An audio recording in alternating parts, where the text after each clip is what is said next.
বেটা তুমি যতই অন্যায় করো, তুমি মনে রেখো মূর্তি ভাঙার আদেশ, কবর ভাঙার আদেশ আমি বলিনি।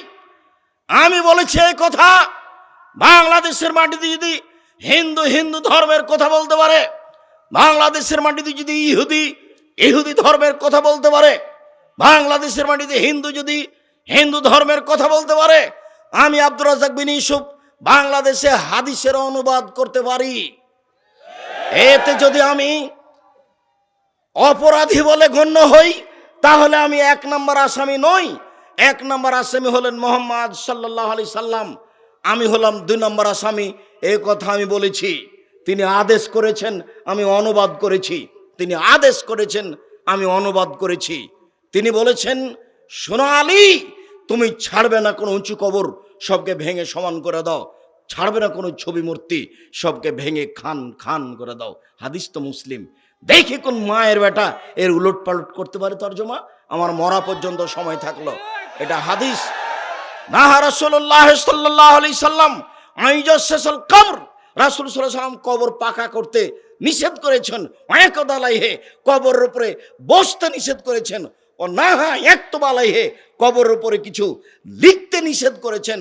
রাসূল সাল্লাল্লাহু আলাইহি সাল্লাম টোটালি কবর পাকা করতে, কবরের উপর গম্বুজ করতে, কবরের উপরে কিছু লিখতে নিষেধ করেছেন। তিনি বলেছেন, লা তুসাল্লু আলাল কবরে ওয়ালা তুসাল্লু ইলাইহা ওয়ালা বাইনাহা, তোমরা কবরের দিকে মুখ করে সালাত আদায় করো না, কবরের উপরে সালাত আদায় করো না, কবরের পাশে সালাত আদায় করো না। সব সহিহ হাদিস।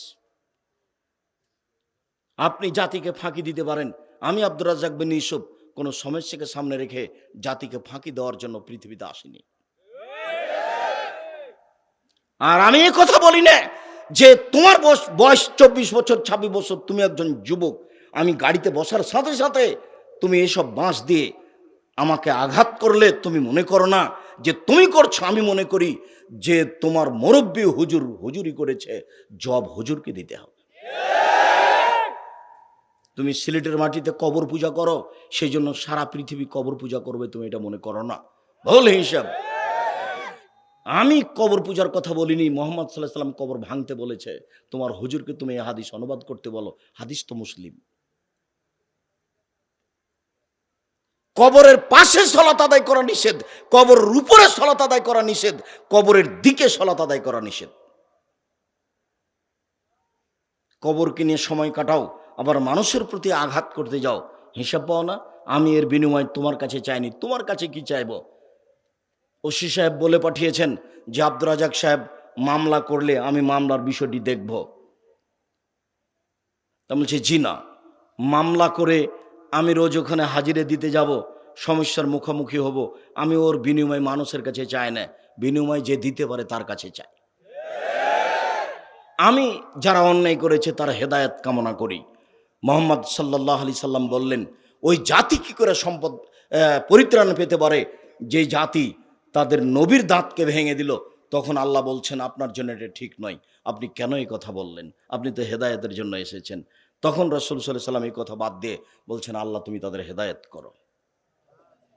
ওই সময়ে জিবরাইল পাহাড়ের ফেরেশতা এসে বলছেন, আপনি চিন্তা করছেন কেন? যাকে খারাপ লাগছে তার ব্যাপারে বলেন না, আমি পাহাড়টা নিয়ে যে চাপিয়ে দিই। বুঝছেন না, পাহাড় চাপিয়ে দিতে হবে না।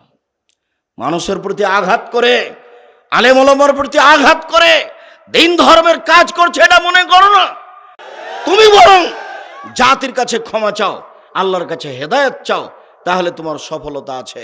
মানুষকে অপমান করে, মানুষকে আঘাত করে, মানুষকে মেরে ফেলার পরিকল্পনা রেখে তুমি বিচারের মাঠে সফলতা অর্জন করতে পারো না। এই যুবক, তুমি তোমার হুজুরকে বলো, তোমার পীর সাহেবকে বলো, দেখে এভাবে বলুক, আল্লাহে আল্লাহর কসম, আল্লাহে আল্লাহর কসম, আল্লাহে আল্লাহর কসম, আমি পীর সাহেব 30 বছর থেকে কোনোদিন অপ্রয়োজনীয় বাক্য বলিনি। দেখি তোমার হুজুর বলতে পারে কিনা। আমি আব্দুর রাজ্জাক বিন ইউসুফ বলছি জাতির সামনে, আমি জাতির ক্ষতি করিনি। আল্লাহে আল্লাহর কসম, আল্লাহে আল্লাহর কসম, আল্লাহে আল্লাহর কসম, আমি আব্দুর রাজ্জাক বিন ইউসুফ 30 বছর থেকে কোনোদিন অপ্রয়োজনীয় বাক্য বলিনি। আপনাকে তিতাও লাগতে পারে, আপনাকে মিঠাও লাগতে পারে। সম্মানিত উপস্থিতি, প্রশংসা আল্লাহর জন্য, শান্তি অবতীর্ণ হোক আল্লাহর রাসূলের উপর সাল্লাল্লাহু আলাইহি ওয়াসাল্লাম। আজকের দিনই বৈঠকে সংক্ষিপ্ত সময়ে বক্তব্যের বিষয় জাহান্নাম। জাহান্নাম সম্পর্কে এক গুরুত্বপূর্ণ সংক্ষিপ্ত তথ্যবহল বিবরণের চেষ্টা করব ইনশাআল্লাহুল আজিজ। মানুষকে পরকালমুখী করার যেসব বড় বড় মাধ্যম আছে, দুনিয়া থেকে বিমুখ হওয়ার, দুনিয়ার প্রতি আগ্রহী না হওয়ার যত বড় বড় মাধ্যম আছে, তার সবচেয়ে বড় মাধ্যম হলো জাহান্নাম ও জান্নাতের বিবরণ। মানুষ জাহান্নামের আলোচনা শুনে জাহান্নাম থেকে বাঁচার জন্য প্রাণপণে চেষ্টা করবে। মানুষ জান্নাতের কথা শুনে জান্নাত পাওয়ার জন্য যেসব পথ ও পন্থা রয়েছে তা গুরুত্ব সহকারে পালন করার চেষ্টা করবে। এইটা মানুষের উচিত। কোরআন মাজিদ একটা বিশাল গ্রন্থ, 30 পারা। এক পারা পড়তে আধা ঘন্টা, 1 ঘন্টা, কয়েক ঘন্টা লাগে। সেখানে 30 পারা কোরআন মাজিদ মানুষ একবার পড়তে চায় না। সপ্তাহে একবার, 15 দিনে একবার, মাসে একবার, বছরে একবার পড়ার চেষ্টা করে না। এত বড় বিশাল গ্রন্থে কি আছে, 2-1 মিনিট সেইটার কথা বলি। তার একটা কথা হবে জাহান্নাম আর জান্নাত। এত বড় বিশাল গ্রন্থে সবচেয়ে যেটা বেশি আলোচনা আছে সেইটা হলো আল্লাহর ক্ষমতা। পাতায় পাতায়, কথায় কথায়, পৃষ্ঠায় পৃষ্ঠায় খালি নিজের ক্ষমতা দেখিয়েছেন। ক্ষমতা দেখাতে গিয়ে সবচেয়ে যেটা বেশি ব্যবহার করেছেন সেটা হলো আকাশ আর জমিন। কে পারে আকাশ বানাতে, কে পারে জমিন বানাতে, কে পারে এগুলো রক্ষা করতে। কিভাবে জমিন হলো, কিভাবে আকাশ হলো, কেউগুলো ভাবতে পারে, কেউ ভাবতে পারে না। পারার মতো কোনো মানুষ নেই। এটাই হলো আল্লাহর ব্যতিক্রম ক্ষমতা। উনি যে সর্বশক্তিমান, তার মতো যে কেউ পারে না, তার একটা বড় প্রমাণ হলো আকাশ আর জমিন। কেউ পারে না আকাশ বানাতে, কেউ পারে না জমিন বানাতে। কিভাবে বানানো হলো তা কেউ ভাবতেও পারে না। উনি সবচেয়ে ক্ষমতাধর, শক্তিশালী। ওহু আলা কুল্লি শাইইন কাদির। তিনি সব কিছু করতে পারেন। এইটা দেখাতে গিয়ে তিনি দেখিয়েছেন আকাশ আর জমিন। এরপরে তিনি দেখিয়েছেন চন্দ্র সূর্য কিভাবে আসে, কিভাবে যায়। মানুষ কেন কেউ থামাতে পারে না, মানুষ কেন কেউ এর কমবেশ করতে পারে না। কিভাবে চন্দ্র আসে, কিভাবে চলে যায়, কিভাবে সূর্য আসে, কিভাবে চলে যায়, কেউ কেন ঠেকাতে পারে না। এই শক্তিকে ব্যবহার করতে কেউ পারে না। উনি সর্বশক্তিমান, তা এইটা দেখিয়েছেন কোরআন মাজিদে, কথায় কথায়, পৃষ্ঠায় পৃষ্ঠায়, পাতায় পাতায়। উনি সর্বশক্তিমান এইটা দেখাতে গিয়ে আরেকটা দেখিয়েছেন রাত দিন। কিভাবে রাত আসে, কিভাবে দিন আসে, কিভাবে রাত যায়, কিভাবে দিন যায়। কেউ কেন পারে না ঠেকাতে, কেউ কেন পারে না কমবেশ করতে। কেউ পারবে না। পৃথিবীর শুরু থেকে নিয়ে শেষ পর্যন্ত রাত দিনের কমবেশ কেউ করতে পারবে না। এটাই তার ক্ষমতা। কোরআন মাজিদে পৃষ্ঠায় পৃষ্ঠায়, কথায় কথায়, পাতায় পাতায় তিনি এগুলো দেখিয়েছেন যে আমি সর্বশক্তিমান, আমি চন্দ্র বানাতে পারি, সূর্য বানাতে পারি, আমি তা পরিচালনা করতে পারি, আমি জমিন বানাতে পারি, আমি আকাশ বানাতে পারি, আমি রাত দিন পরিচালনা করতে পারি, এটা কেউ পারে না। আর একটা তিনি দেখিয়েছেন বৃষ্টি দিয়ে ঘাস গজানো, এটা কেউ পারে না। ঘাস নেই, সব শুকিয়ে মরে শেষ হয়ে গেছে, আমি বৃষ্টি দিলাম, ঘাস গজালাম, এটা আমার ক্ষমতা, এটা কেউ পারে না। সাময়িক মানুষ মেশিনের মাধ্যমে পানি উঠে একটা অংশ ভিজিয়ে জমি চাষ করলো, ঘাস উৎপাদন করলো, এটা নয়। কিন্তু আসলে এটা কিছুই না। সারা পৃথিবীকে পানি দিয়ে ভিজিয়ে ঘাস গজাতে পারে কে? এইটা তার ক্ষমতা, তিনি পারেন, কেউ পারে না। আর তিনি দেখিয়েছেন এই বিশাল কোরআন মাজিদে আরো ক্ষমতা। যারা জীবনে শক্তি দেখিয়েছে তাদের তিনি ধ্বংস করে দিয়েছেন। সে আদ হোক, সামদ হোক, ফেরাউন হোক, নমরুদ হোক, সাদ্দাদ হোক, ডাকিয়ানুস হোক, যে কেউই হোক না কেন, একেবারে একাকার করে দিয়েছেন। আল্লাহ একাফ হোক বাহা, পাল্টাকে বিচার করতে পারেননি। আদ সামদকে ধ্বংস করে দিয়েছেন আল্লাহ, তার কেউ বিচার করতে পারেনি।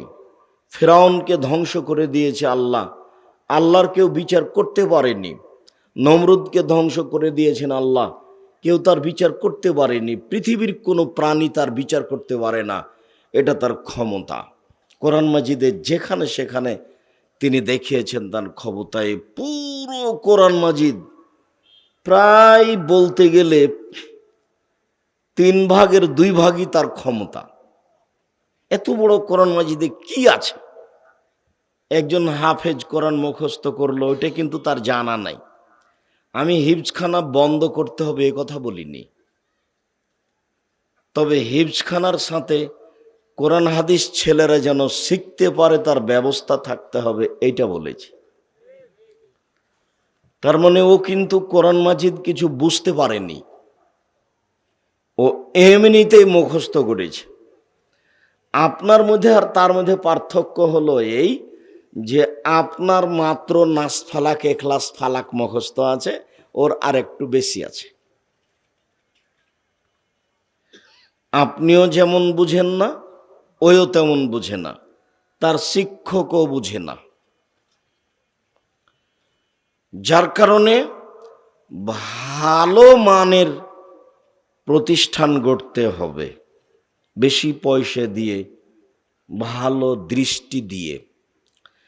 বিশাল ক্ষমতার মাঝে মাঝে দেওয়া আছে কিছু বিধান। চুরি করলে হাত কেটে নেওয়া হবে, সালাত আদায় করতে হবে, যাকাত দিতে হবে, এই কিছু কিছু বিধান আছে। আর মাঝে মধ্যে দেওয়া আছে যে দয়াশীল আর ক্ষমাশীল। পুরো কোরআন মাজিদে যে কত গাফুর আছে আর কত যে রাহিম আছে, একবারে হিসাব ছাড়াই রহমান আর রাহিম। কোরআন মাজিদ আপনি পড়েন কি না বুঝতে পারেন না, তো যেখানে সেখানে পাবেন তিনি হচ্ছেন ক্ষমাশীল, তিনি হচ্ছেন দয়াশীল, তিনি হচ্ছেন প্রেমময়, তিনি হচ্ছেন ক্ষমাশীল, তিনি হচ্ছেন প্রেমময়। এইভাবে কোরআন মাজিদকে ভরে ফেলে দেওয়া আছে দয়ার ক্ষমতা দিয়ে, দয়া আর ক্ষমা দিয়ে, দয়ার ক্ষমা দিয়ে, পাতায় পাতায়, পৃষ্ঠায় পৃষ্ঠায়, লাইনে লাইনে তিনি রহমান, তিনি রাহিম, তিনি গাফুর, তিনি গাফফার, এই দিয়ে ভরা আছে। আর এরই ফাঁকে মাঝে মধ্যে আছে জাহান্নামার জান্নাত, জাহান্নামার জান্নাত, জাহান্নামার জান্নাত। এক জায়গাতে জাহান্নাম বলে আল্লাহ থেমে যাননি, কত যে জাহান্নামের কথা বলেছেন আর জান্নাতের কথা বলেছেন। মাঝে মধ্যে জাহান্নামার জান্নাত, জাহান্নামার জান্নাত। 30তম পাড়ার ছোট ছোট সূরাগুলো তো মাঝে মধ্যে বলেছেন জাহান্নামার জান্নাত। সম্মানিত দিনী ভাই বোন, এই হলো কোরআন মাজিদের আলোচনা। 30 পারা কোরআন মাজিদের আলোচনা আপনাদের সামনে হয়ে গেল। এইসব আলোচনা আছে কোরআন মাজিদে। আপনি না বুঝলেন না আপনি পড়লেন, দুনিয়াতে আসা আর যাওয়া হলো পশু প্রাণীর মতো। পশু প্রাণীও এসেছে, বড় হয়েছে, তাকে একদিন মানুষ জবে করে খেয়ে নিয়েছে। কেউ জবে করে না খেয়েছে, তখনও মরে গেছে। ওর আসা যাওয়া যেমন হলো, আমাদেরও পৃথিবীতে আসা যাওয়া তেমন হলো। আমরাও বুঝতে পারলাম না যে এই কোরআন মাজিদে কি আছে, কেনই বা আল্লাহ পাঠালেন। এর জন্য প্রতিষ্ঠান একান্ত জরুরি। আজ আমরা দিনী দল সংগঠনে আছি, যদি প্রতিষ্ঠান না থাকে তাহলে এগুলো একদিন থাকবে না, সব হারিয়ে যাবে। দিন ধর্মের কথা মানুষ জানতে বুঝতে পারবে না। আর যখন মানুষ প্রতিষ্ঠান গড়বে, দিন ধর্ম বুঝবে, জানবে, তখন তার মাধ্যমে আর বাকি কাজগুলো সহজ হয়ে যাবে। যার জন্য প্রতিষ্ঠান একান্ত জরুরি, অতীব জরুরি। আর আমি আব্দুর রাজ্জাক বিন ইউসুফ তেমন কিছু করতে পারছি এটা আমার মনে বলে না, তবে আমার মনে বড় স্বাদ, আমি এদেশের মাটিতে উন্নত মানের প্রতিষ্ঠান গড়বই গড়ব ইনশাআল্লাহ। এদেশের মাটিতে উন্নত মানের প্রতিষ্ঠান গড়বই গড়ব ইনশাআল্লাহ। এদেশের মাটিতে নয়, ভারত, বাংলাদেশ, পাকিস্তানে নয়, এশিয়া মহাদেশে সবচেয়ে উন্নত মানের প্রতিষ্ঠান গড়বই গড়ব ইনশাআল্লাহ। সেটাই জামিয়া সালাফিয়া। আপনি সহযোগিতা করলেও হবে, না করলেও হবে, হবেই হবে ইনশাআল্লাহ। তবে আপনার কাছে আমি যেটা দাবি রেখেছি সেটা দোয়া করবেন, আল্লাহ তুমি জামিয়া সালাফিকে কবুল করো। বাকিটুকু কিভাবে হবে সেটা আপনাকে চিন্তা করতে হবে না, তবে হবে ইনশাআল্লাহ, হবেই হবে ইনশাআল্লাহ। জামিয়া সালাফিয়া এখন প্রায় ৩৫০০ ছেলে মেয়ে পড়াশোনা করে, ভিন্ন ভিন্ন স্থানে। ছেলেদের জায়গা ভিন্ন, মেয়েদের জায়গা ভিন্ন, ছেলেদের রান্না ভিন্ন ভিন্ন, মেয়েদের রান্না বান্না ভিন্ন।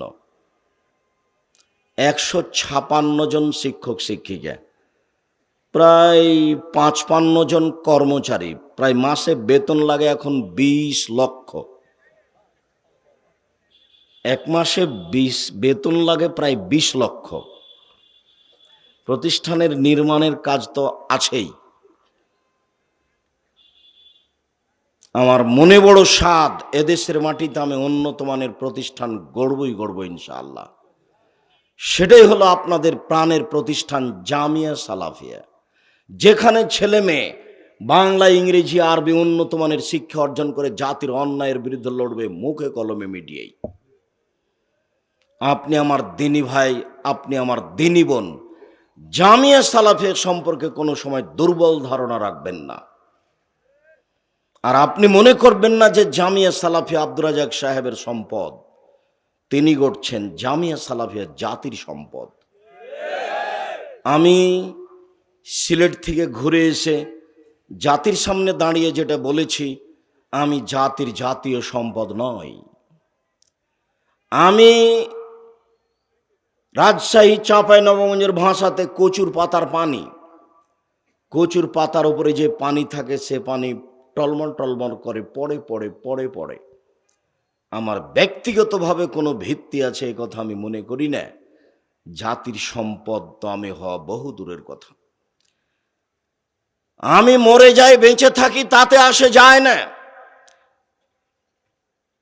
জাতির কোন ব্যক্তির মাধ্যমে জামিয়া সালাফিয়ার জন্য সরিষা সম পরিমাণ ক্ষতি হয় না, এটা আমার জাতির কাছে দাবি। আমার ব্যক্তিগতভাবে তার ব্যাপারে সামান্যতম দুর্বলতা আছে এটা আমি মনে করি না। জামিয়া সালাফিয়া ডাঙ্গিপাড়া পাওয়া রাজশাহীতে ১৭০০ ছেলে পড়াশোনা করে এখন, ১৭০০ ছেলে।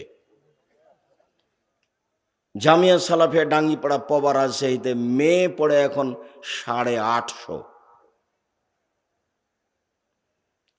এখানে মেয়ে পড়ে আবাসিক ৫০০, আপনার বাড়ির পাশে যেটা, আর ছেলে আছে এখানে প্রায় ৮০০, ৮৫০। জামিয়া সালাফিয়ার বর্তমান অবস্থা, জামিয়া সালাফিয়া ডাঙ্গিপাড়া পাওয়া রাজশাহী জামিয়া সালাফিয়া রূপগঞ্জ নারায়ণগঞ্জ ঢাকা, জামিয়া সালাফিয়া 6 মাইল বাবুগঞ্জ বরিশাল, জামিয়া সালাফিয়া তেঘরা বিরল দিনাজপুর। আমরা আপাতত এই 4টা জামিয়া সালাফিয়া নিয়ে পরিকল্পনা করছি।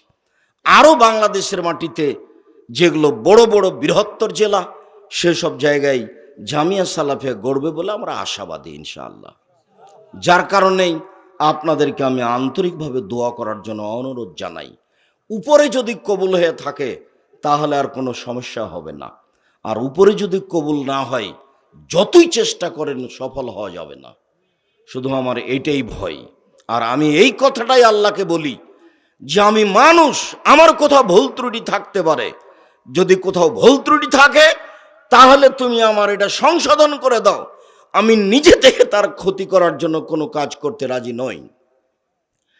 আমি জামিয়া সালাফে যদি এক সন্ধ্যা খেয়ে থাকি আমি তার টাকা দিয়ে দিই, আমার মাধ্যমে জামিয়া সালাফের 1 পয়সা ক্ষতি হোক এটা আমি চাই না। আর আমার সাহস মনোবল এটাই যে জামিয়া সালাফে দেশের মাটিতে একদিন বড় থেকে বড় উন্নত মানের প্রতিষ্ঠান হবেই হবে ইনশাআল্লাহ, যেখানে ছেলে মেয়ে বাংলা ইংরেজি আরবি উন্নত মানের শিক্ষা অর্জন করে জাতির অন্যায়ের বিরুদ্ধে লড়বে মুখে কলমে মিডিয়াই। তার একটি মাধ্যম হচ্ছে মাসিকা লিতেশাম পত্রিকা। আপনাদেরকে আমি মাসিকা লিতেশাম পত্রিকাকে জাতীয় সম্পদ মনে করার জন্য অনুরোধ জানাচ্ছি। আপনি মাসিকা লিতেশাম পত্রিকাকে কোনো সময় ছোটভাবে দেখবেন না। মাসিকা লিতেশাম পত্রিকায় 14 জন কর্মচারী আছে, 10 জন মুফতি আছেন, 10 জন গবেষক আছেন। একটা ভালো কাগজে বের করার চেষ্টা করা হয়। আরও তো সব কিছু খরচ আছেই, বিশাল ব্যয়বহুল খরচের একটা পথ মাসিকা লিতেশাম পত্রিকা। প্রত্যেক মাসে একদিন 10 জন মুফতি বসেন, কোনটা ফতোয়া চলবে চলবে না। পুরো মাস গবেষকেরা গবেষণাগারে চিন্তা ভাবনা করে যে শরীয়তকে মানুষের সামনে কিভাবে সুন্দর করে বাস্তবায়ন করা যায়।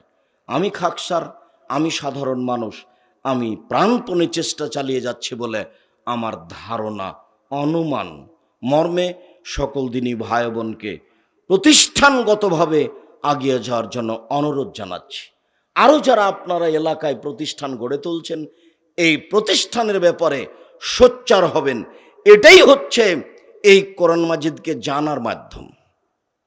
30 পারা কোরআন মাজিদ আপনার বাড়িতে থাকলো, আপনার ছেলে মেয়ে কিছুই বুঝলো না এটা কি, তাহলে আপনার পৃথিবীতে আসা যাওয়া কেমন হলো? অথচ আমাদের উপরে অবতীর্ণ করা হয়েছে, মুহাম্মদ সাল্লাল্লাহু আলাইহি সাল্লামের অবতীর্ণ করা হয়েছে, মানে আমাদের জন্য নয়। একজন কবি বলছেন, জব তক না সমঝে নজুলে কিতাব গিরাহ কো শাহায় না রাজি না সাহেবে কাশাফ। মানুষ যতক্ষণ পর্যন্ত না মনে করেছে যে কোরআন মাজিদ আমার উপরে নাজল হয়েছে, আমাকেই বুঝতে হবে, ততদিন পর্যন্ত মানুষ বড় বড় কাশাফ, তাফসিরে কাশাফ আর তাফসিরে কাবির এসব তাফসির পড়ে বুঝতে পারবে না। নিজেকে মনে করতে হবে আমার উপরে অবতীর্ণ হয়েছে, অতএব আমাকেই বুঝতে হবে যে এতে কি আছে। সম্মানিত দিনী ভাই বোন, তারই একটা ফলশ্রুতি, জামিয়া সালাফের একটা ফলশ্রুতি হচ্ছে এই যে প্রত্যেকটা প্রতিষ্ঠানে বাৎসরিক একটা সম্মেলন আমি করতে চাই। রাজশাহীতে এবছর করলাম না, ঝামেলা বেশি মনে করে আপাতত আপনাদের বাড়ির পাশে সামনে মার্চের 4-5, সামনে বৃহস্পতিবার শুক্রবার আমি আশাবাদী অন্তত দেখার জন্য, একটু ভালোবাসা গড়ার জন্য দেখতে যাবেন, এটা আমায় আশাবাদী। আমি আশা করছি জামিয়া সালাফিয়া রূপগঞ্জ নারায়ণগঞ্জ ঢাকা এতদিন ছিল 18-20 বিঘা জমির উপরে, আপাতত এখন আরো 10-12 বিঘা 600 শতক জমি কয়েক মাসের মধ্যে কিনবো বলে আশা করছি আমরা ইনশাআল্লাহ। 600 শতকের 200 শতক জমি হয়ে গেছে, আরো 400 শতক আমাদের জমি সামনে আছে, যেখানে বাইতুল হাম জামে মসজিদ গড়বে, ভারত বাংলাদেশ পাকিস্তানের সবচেয়ে বড় মসজিদ ইনশাআল্লাহ, যেখানে প্রায় 10,000 মুসল্লি একসাথে সালাত আদায় করতে পারবে। বাইতুল হাম জামে মসজিদ রূপগঞ্জ নারায়ণগঞ্জ ঢাকা, এটা হবে বাংলাদেশের কেন্দ্রীয় মসজিদ। যত পৃথিবীতে বাংলাদেশে ঢাকা কেন্দ্রিক যত সঠিক আকীদার পুরুষ নারী থাকবে, তারা সময়ে সময়ে সালাত আদায় করতে যাবে তাদের নিজস্ব মসজিদে। সেটা হলো বাইতুল হাম জামে মসজিদ, হাটাববির হাটাবো, রূপগঞ্জ, নারায়ণগঞ্জ, ঢাকা। ইনশাআল্লাহ হবেই হবে, ইনশাআল্লাহ, চিন্তা করবেন না। এত বড় কাজ কিভাবে হবে এইটা টেনশন করার দরকার নেই। তাহলে যদি আপনি চিন্তা করেন, তাহলে আপনি বলেন তো বাইতুল হাম জামে মসজিদ ডাঙ্গিপাড়া পবার আছে, ওটা হলো কিভাবে? যার এখন খরচ হয়েছে প্রায় 10 কোটি টাকা। যদি আমার কথা বলেন তো আমি তো 10টা পয়সাও দিতে পারবো না। ভাই নুরুল ইসলাম হলে না হয় বলতেন আমি 50 লক্ষ দিলাম, 20 লক্ষ দিলাম, তা আমি তো 10 টাকা দিতে পারবো না, আমি তো কচুর পাতার পানি। তাহলে সেখানে 10 কোটি টাকা খরচ হয় কি করে? অতএব দুয়ার দরখাস্ত, খালি দোয়া করবেন। আর সামনে মার্চের 4-5 অর্থাৎ সামনে বৃহস্পতিবার শুক্রবার উপস্থিত হবেন। আশাবাদী আপনারা আমার দিনী ভাই বোন, সব আলোচক বিষয়ভিত্তিক বক্তব্য দিবেন। আজকে আপনারা এত মানুষ এখানে উপস্থিত হবেন এটা আমি মনে করিনি, কেননা আশেপাশেও অনেকেই জালসা বক্তব্য দেওয়ার জন্য মানুষকে ডাক দিয়েছেন। আর আমাদের দূরে পরেও আজকে অনেক বড় কেন্দ্রীয় আলোচনা হচ্ছে, এরপরে আপনারা এত মানুষ এখানে উপস্থিত, আমি তো মনে করছিলাম যে মনে হয় ফাঁকা ফাঁকা হবে। তো যা হোক, জাযাকুমুল্লাহ খায়ের, আপনাদের আমরা শুকরিয়া আদায় করি। সম্মানিত দিনী ভাই বোন, কবর যত কঠিন, কিয়ামত তার চেয়ে অনেক বেশি কঠিন। কিয়ামত যত কঠিন, জাহান্নাম তার চেয়ে অনেক অনেক অনেক বেশি কঠিন। রাসূল সাল্লাল্লাহু আলাইহি সাল্লাম বলেন, আল কবর আউয়ালু মানজিল মিন মানাজিলিল আখিরাহ। মরার পরে যত স্তর আছে তার প্রথম স্তর হলো কবর। ভাই নাজা মিনহু ফাবাদ আইসার মিনহু। মানুষ যদি কবরে বেঁচে যায় তাহলে বাকিগুলো সব সহজ হয়ে যাবে। আর যদি মানুষ কবরে বাঁচতে না পারে তাহলে বাকিগুলি আরো জটিল থেকে কঠিন হয়ে যাবে। কবর যত কঠিন, কিয়ামত তার চেয়ে অনেক অনেক অনেক বেশি কঠিন। কিয়ামত যত কঠিন, জাহান্নাম তার চেয়ে অনেক অনেক অনেক বেশি কঠিন। আব্দুর রাজাক সাহেব, কবরের চেয়ে কিয়ামত কঠিন, জাহান্নাম কঠিন, কবরের চেয়ে কিয়ামত সহজ, এইটা একটু বুঝাবেন? হ্যাঁ, তা 1 মিনিট বলতে পারি। রাসূল সাল্লাল্লাহু আলাইহি সাল্লাম কবরের সময়সীমাকে বাসর রাত বলে উল্লেখ করেছে। বাসর রাত, বিবাহ করার পরে প্রথম রাতে যে বউ নিয়ে সময় কাটাই, এইটার নাম বাসর ঘর, বাসর রাত। তো এইটা একটা সময় আমরা অনুমান করতে পারি যে 10টার সময় মেয়েটাকে নিয়ে আসলো, 12টা-1টা পর্যন্ত গ্রামের বাড়ি ঘর সবাই মিলে মা খালা ফুফু কথাবার্তা বলল, এবার বাসর ঘরে গেল, তারপরে ভোর 4টা পর্যন্ত থাকতে আজান হয়ে গেল।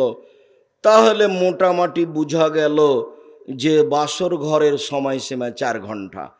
ভালো মানুষের জন্য কবরে থাকার সময়সীমা 4 ঘন্টা। রাসূল সাল্লাল্লাহু আলাইহি সাল্লাম বলছেন, ভালো মানুষের জন্য কবরে থাকার সময়সীমা হলো বাসর ঘরের রাতের সমান। তাহলে কেউ আজকে 3,000 বছর আগে, 10,000 বছর আগে, 2 কোটি বছর আগে কবরে শুয়ে গেছে, কিন্তু যখন কবর থেকে উঠবে তখনও মনে করবে যে আহারে একটু আগে শুইলাম।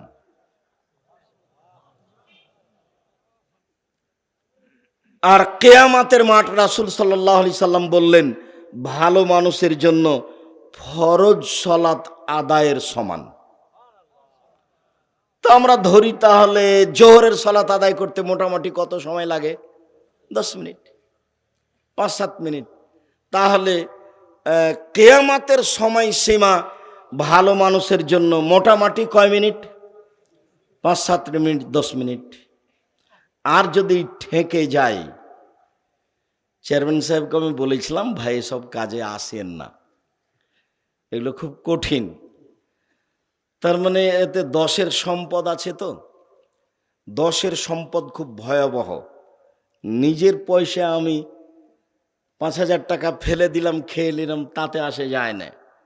10 পয়সার যদি 1 টাকা আমার মাধ্যম 19-20 হয়ে যায়, সেটার জন্য বিচারের মাঠে রেহাই হবে না।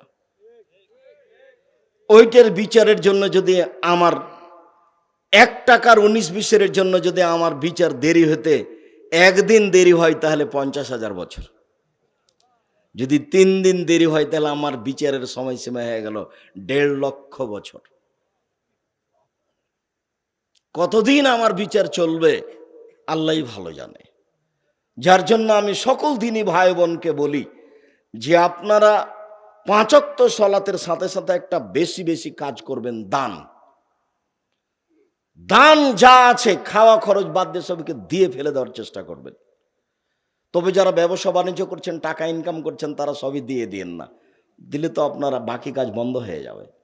আমি কাউকে কোনোদিন টাকা পয়সা ইনকাম কম করতে বলিনি। চকলেট দিয়ে ব্যবসা করতে বলেছি এই জন্য, যাতে করে ঋণ নিতে না হয়। কোটি টাকা আপনি ঋণ নিয়ে ব্যাংক থেকে টাকা উঠে ব্যবসা শুরু করলেন, তার বিনিময়ে জাহান্নাম, তো আপনি করলেন কি? আপনি চকলেট দিয়ে ব্যবসা শুরু করেন, 30 বছরে কোটি টাকার মালিক হন, তাহলে নিজেও ভালো থাকবেন, ছেলে মেয়েও ভালো থাকবে, ফকির মিসকিনকে দিতে পারবেন, প্রতিষ্ঠানে কিছু দিতে পারবেন। যারা ব্যবসা বাণিজ্য করছেন তারা ঘুমের ঘরে ব্যবসা করবেন, এটা আমার পরামর্শ থাকছে। পয়সা কোনোদিন কম ইনকাম করতে হবে এ কথা হিসাব ঠিক নয়, পয়সা বেশি ইনকাম করতে হবে এ কথাই ঠিক। রাসূল সাল্লাল্লাহু আলাইহি ওয়াসাল্লাম বলছেন, বুখারী মুসলিমের হাদিস, শোনো, তোমরা তোমাদের ছেলে মেয়েকে নিঃস্ব ছেড়ে যেও না, তোমরা তোমাদের ছেলে মেয়েকে সম্পদশালী করে যাও, এটাই তোমাদের জন্য জরুরি। ছেড়ে যাব মানুষের কাছে হাত পাতবে, এটা ঠিক নয়।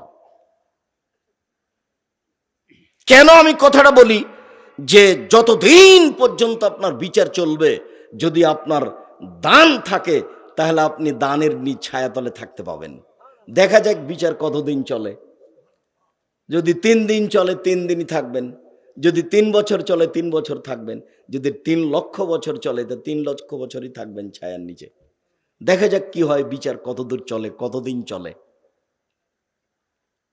আর সবচেয়ে পরে বিচার হবে যারা জালেম তাদের, যারা জমি দখল করে নিয়েছে, যারা জোর করে রিকশাওয়ালাকে 1 থাপ্পড় মেরে দিয়েছে,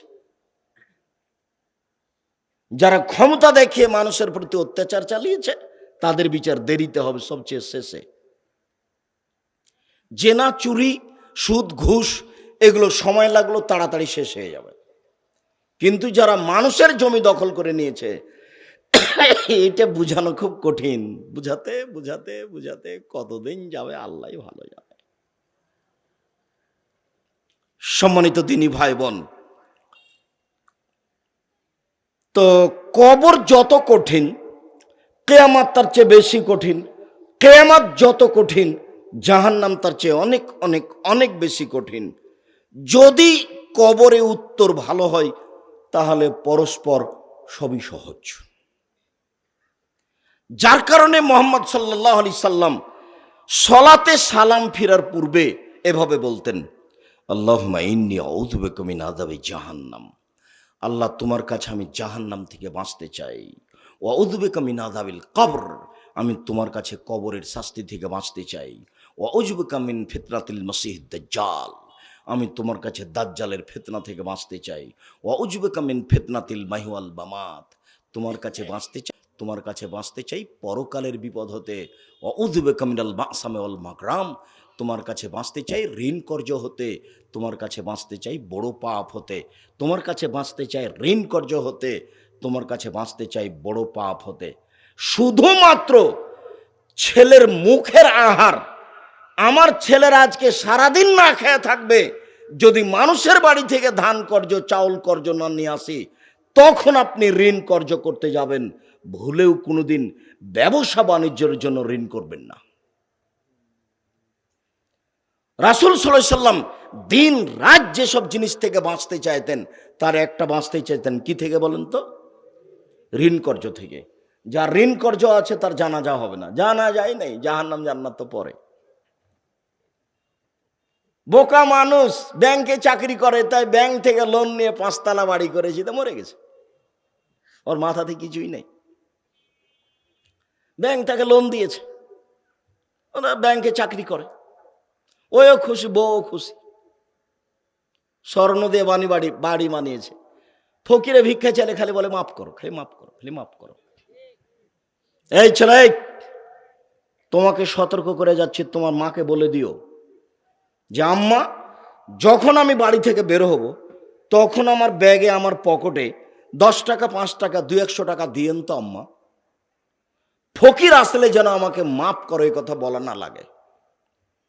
আর আপনারা যারা পরিবারের মালিক, স্ত্রী আছে, আপনাদেরকে আমি অনুরোধ করে জানাচ্ছি, স্ত্রীকে আজকে বলে দিবেন রাতে গিয়ে, শোনো, যখন আমি বাড়ি থেকে বের হব তখন আমার কাছে কিছু খুচরা টাকা দিয়ে দিও, 10 টাকা, 20 টাকা, 50 টাকা দিয়ে দিও।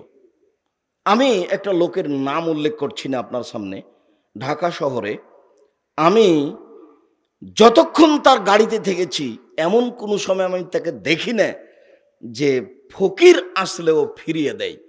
যা টাকা দেয় সব নতুন। কিভাবে যে টাকা সংগ্রহ করে আল্লাহ ভালো জানে। যত ফকির আসে তাকে কোনো সময় ফিরাতে দেখি না, যা আসে সবকে নতুন টাকা দেয়, 20 টাকা নোট দেয় দেখি।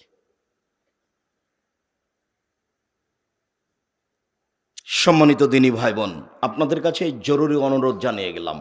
উপস্থিত বৈঠকের দিনী মুসলিম বোন, আপনার যদি স্বামী থাকে, ছেলে থাকে, তাহলে আপনাকে আমি অনুরোধ জানিয়ে যাচ্ছি, আপনি এটা জরুরি জিম্মেদারি মনে করে নেন যে আমার স্বামী বাড়ি থেকে বের হলে তাকে 50টা, 100টা, 200টা টাকা খুচরা হাতে দেব, এনেন। এটা খুচরা টাকা পকেটে রাখবেন, ব্যাগের এক পাশে রাখবেন, ফকির আসলে দিবেন, মাফ করেন, এই কথা বলবেন না। এটা আপনাকে আমি অনুরোধ করে যাচ্ছি। ওর বিনিময় ভিন্ন ধরনের। ফকিরকে টাকা দিয়ে জান্নাত হয়ে যায়, সহজ কাজে। এইখান থেকে আপনি ফিরে আসবেন না কোনো সময়। ঋণ নিয়ে ব্যবসা বাণিজ্য করবেন না, অনুরোধ। রাসূল সাল্লাল্লাহু আলাইহি ওয়াসাল্লাম দিন রাত পরিত্রাণ চাইতেন। জাহান্নামের পরিচয়, মহান আল্লাহ বলেন, ইন্না জাহান্নামা কানাত মিরসাদা, নিশ্চয় জাহান্নাম মানুষকে ধরার জন্য ওঁত পেতে বসে আছে। এটা হলো জাহান্নামের পরিচয়। লিত্তাগিনা মাআবা, যারা সীমা লঙ্ঘন করছে তাদের থাকার জায়গায় জাহান্নাম। শত্রু হিসাবে ওঁত পেতে বসে আছে জাহান্নাম, এই কথা আল্লাহ তাআলা বলেন। আল্লাহ তাআলা বলেন, ফাম্মা মান খাফফাত মাওয়াজিনু, যার নেকির পাল্লা হালকা হয়ে যাবে তার থাকার জায়গা হবে অতীব গভীর গহ্বর হাবিয়া। অমাদরাকা মা হিয়া, মুহাম্মদ সাল্লাল্লাহু আলাইহি ওয়াসাল্লাম, আপনি কি বলতে পারেন গভীর গহ্বর হাবিয়া নামক জাহান্নামটি কি? আপনার কি হাবিয়া নামক জাহান্নামের পরিচয় জানা আছে? আমি বলি, নারুন হামিয়া, তা হচ্ছে জ্বলন্ত উত্তপ্ত আগুন। এটা হলো জাহান্নামের পরিচয়। জাহান্নাম বলতে একটা আগুনের খণ্ড। জাহান্নামে যাবে মানুষ আর জিন, গরু ছাগল যাবে না, পশু প্রাণী কেউ যাবে না। আল্লাহ তাআলা বলেন, কাল্লা লা ইউমবাদান্না ফিল হুতামা ওমা আদরাকা মাল হুতামা, অবশ্যই অবশ্যই তাকে চূর্ণ বিচূর্ণকারী হোতামা নামক জাহান্নামে নিক্ষেপ করা হবে। মুহাম্মদ, আপনি কি বলতে পারেন অমাদরাকা মাল হোতামা, চূর্ণ বিচূর্ণকারী হোতামা নামক জাহান্নামটি কি? এটিকে আপনার জানা আছে? আমি বলি, নারুল্লাহিল মুকাদা, তা হচ্ছে জ্বলন্ত উত্তপ্ত আগুন। এগুলো কিন্তু কোরআন মাজিদের আয়াত। আবার শেষ পারাতে আছে যেটা আপনার মুখস্থ আছে, আপনি তো কোনোদিন দেখেননি, এমনি বয়স পার হয়ে গেল। আমি কত অনুরোধ করেছি যে আপনি প্রত্যেক দিন কোরআন মাজিদ পড়বেন, আজকে আপনি পড়েছেন কিনা আমার মনে হয় না। সূরা ইখলাস 3 বার পড়েছেন। আমি আপনাকে হাত উঠাতে বলে অপমান করতে চাই না, তবে যদি না পড়ে থেকেছেন তো ভুল হয়েছে, একবারে কান ধরে তওবা করবেন এভাবে যে আল্লাহ ভুল হয়ে গেছে, আমার যেন কোনোদিন আর পার না হয় সূরা ইখলাস অন্তত 24 ঘন্টায় 1 বার 3 বার না পড়ে। বুঝাতে পারিনি কথা মনে হয়। আপনাকে আমি কত দিন বললাম যে সূরা ইখলাস 3 বার পড়লে কি হবে? কি হবে? একবার কোরআন মাজিদ পড়ার সমান নেকি হবে। তো এতে আপনার সমস্যা কোথায়? ব্যাগ আপনি ভরে নিচ্ছেন না কেন? ওর কি ঠেকা বাঁধেছে আপনাকে নেকি দিতে পারবে না? তো আপনার ব্যাগ ভর্তি করে নিতে আপনার সমস্যা কোথায়? আপনি সূরা হাসরের 3 আয়াত পড়তে গেলেন ফজরের পরে, বেদাতি হয়ে আপনি। সম্মানিত দিনী ভাই বোন, মহান আল্লাহ বলেন সাউসলিহে সাকার, অচিরে আমি তাকে সাকার নামক জাহান্নামে নিক্ষেপ করব। ওমাদ রাকা মা সাকার, মোহাম্মদ আপনি কি বলতে পারেন সাকার নামক জাহান্নামটি কি? আপনার জানা আছে? আমি বলি লা তুবকি ওয়ালা তাদার। সাকার এমন একটি জাহান্নাম যেখানে মানুষ মরেও না, যেখানে মানুষ বাঁচেও না, তার নাম জাহান্নাম। মরে গেলে শেষ হলো না, বাঁচলাম শেষ, বাঁচলাম না। আল্লাহ বলছেন আপনাকে আমি কি দিয়ে বুঝাই জাহান্নাম কি জিনিস? কবর যত কঠিন, কিয়ামত তার চেয়ে অনেক বেশি কঠিন। কিয়ামত যত কঠিন, জাহান্নাম তার চেয়ে অনেক অনেক অনেক বেশি কঠিন।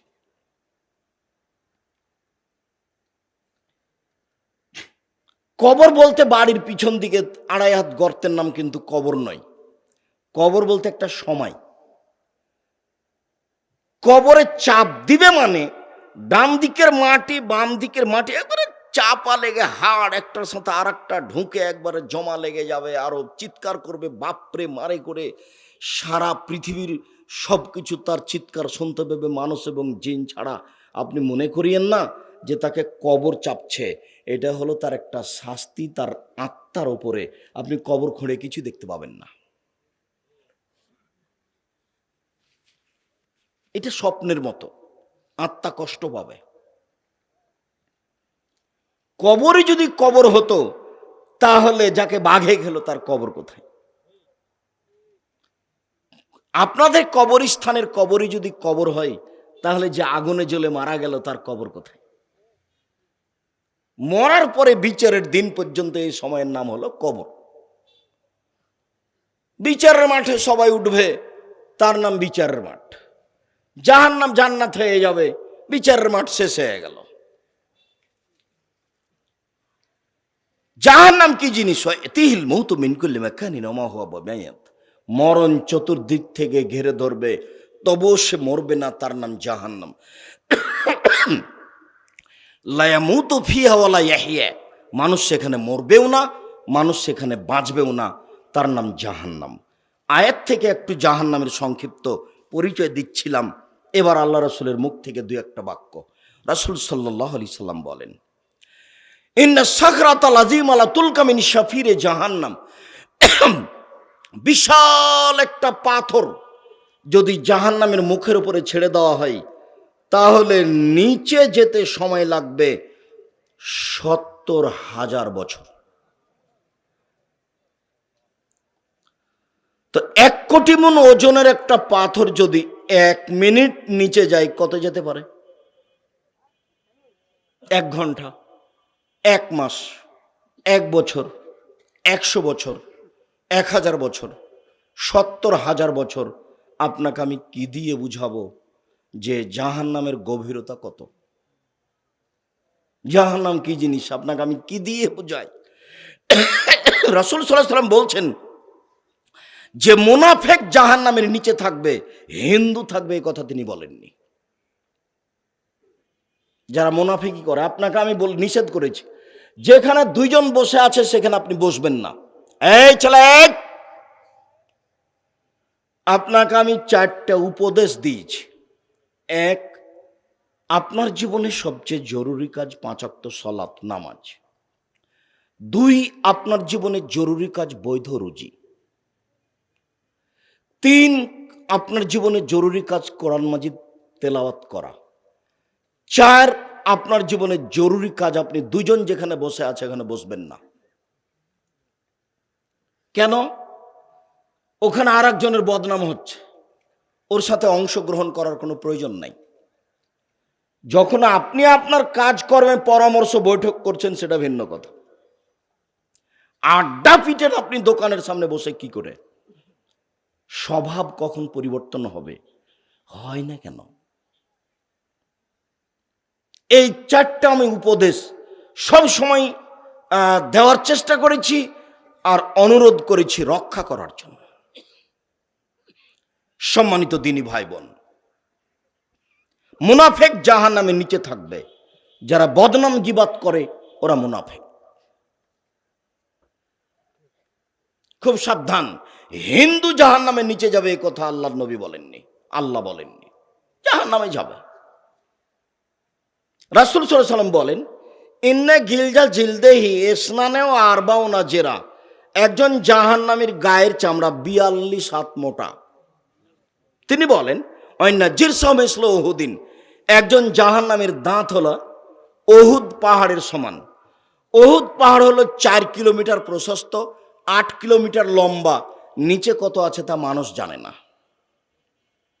তাহলে একটা দাঁত যদি এরকম হয় আর যদি মুখের গোস্ত না থাকে, তাহলে দাঁত কেমন লাগবে দেখে।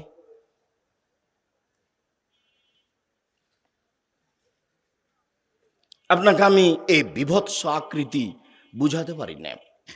আপনাকে আমি অনুরোধ করেছিলাম যে আপনি মরণ একদিন আসবে, এই বইটা একটু পড়েন। আমাদের চাঁপাইনবাবগঞ্জ দেবীনগরের অঙ্কের মাস্টার আমাকে একদিন বলছেন, আব্দুর রাজ্জাক, মরণ একদিন আসবে, এটা তো কমন কথা, এই নামে বই লিখো কেন? এ নামে কেন বই লিখো? তখন আমি বললাম যে মাস্টার সাহেব, আপনি একবার পড়েন তো।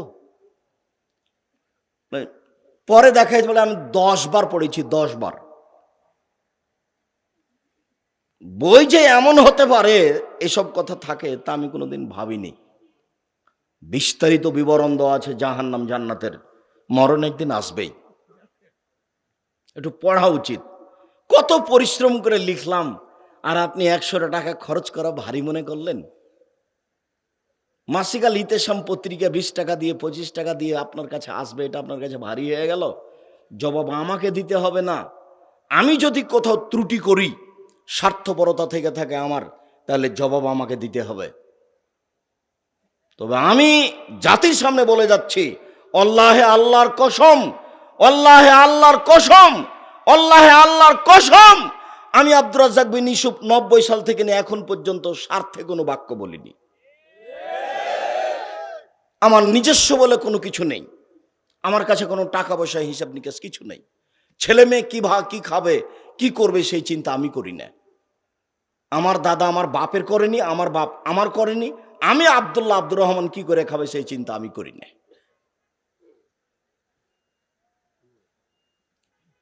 রুজি ওদের আছে একটা, এটা আমি বিশ্বাস করি। আমি আপনাদেরকে বলেছি যে নিজের ছেলে মেয়ের জন্য যেমন দোয়া করেন, আব্দুল্লাহ আব্দুর রহমান আব্দুর রহিম তাদের জন্য দোয়া করবেন, তাদেরকে যেন আল্লাহ জাতির একটা বড় খাদেম হিসাবে কবুল করে। তাদের কোনো ভুল ত্রুটি থাকলে যেন আল্লাহ ঠিক করে দেন। আমার জানা অনুপাতে স্বার্থ ছাড়াই তারা দিন ধর্ম শিখব বলে মনে করছে।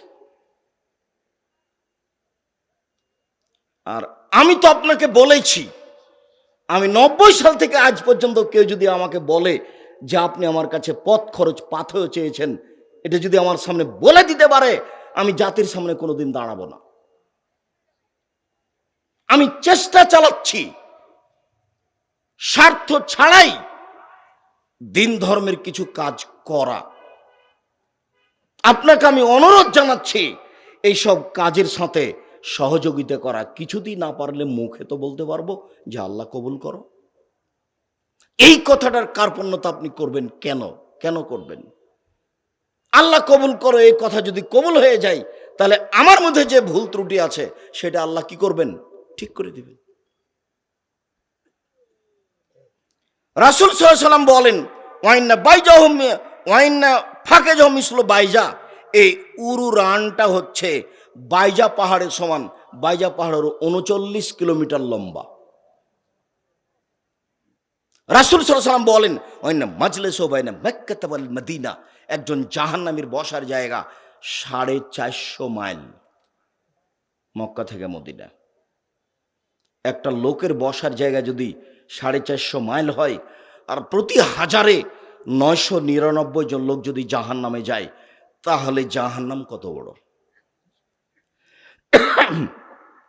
বিচারের মাঠে জাহান্নাম থাকবে, জান্নাত থাকবে, মানুষ থাকবে, জিন থাকবে, গরু ছাগল থাকবে, পশু প্রাণী থাকবে, ইলিশ মাছ থাকবে, সব কিছু থাকবে। আল্লাহ থাকবেন, ফেরেশতা থাকবেন, জিবরাইল থাকবেন, মেকাইল থাকবেন। বলেন কিয়ামতের মাঠ কত বড়!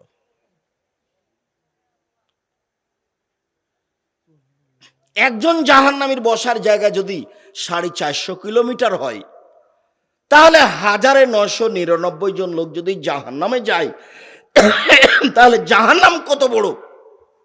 বিচারের মাঠে জাহান্নাম থাকবে, জান্নাত থাকবে, আল্লাহ থাকবেন, ফেরেশতা থাকবেন, মানুষ থাকবে, জিন থাকবে, পশু প্রাণী থাকবে, গরু ছাগল থাকবে, সব কিছু থাকবে। বলেন কিয়ামতের মাঠ কত বড়!